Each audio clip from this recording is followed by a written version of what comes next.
Само Палевски знае зошто ја уби Вања. Второ обвинетиот Велибор Манев на прашањето на таткото на Вања зошто ми го убивте детето, рече дека тоа треба да го прашаат Палевски. Денешното рочиште за убиствата на Вања Ѓорчевска и Панче Жежовски продолжи со испитување на обвинетиот Велибор Манев. Што се случи? Зошто ми го убивте детето?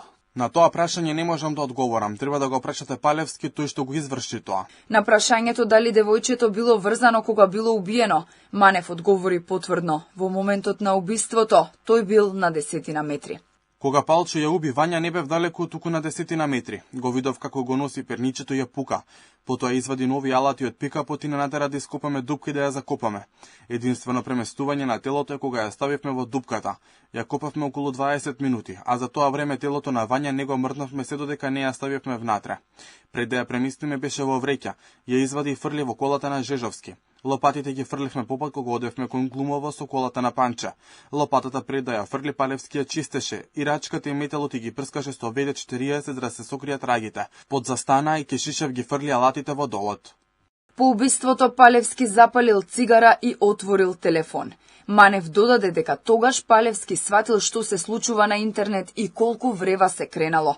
Палевски и Манев се соучија и за убиството на Жежовски. Обвинетиот Манев повтори дека на 23.11.2023 година, откако ставиле гориво во возилото на Жежовски, тргнале по единствениот пат кон Башино село и ја потврди рутата до самото место на убиството.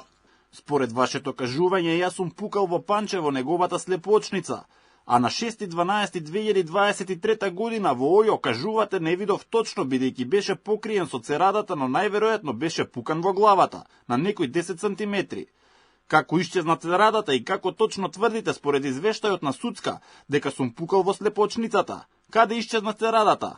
Церадата беше извадена од земуницата заедно со трупот на Панче, каде е сега не знам, како можам да знам, рече Манев.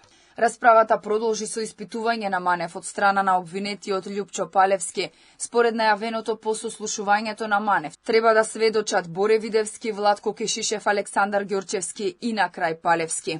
Инаку, Палевски денеска остана без еден од адвокатите.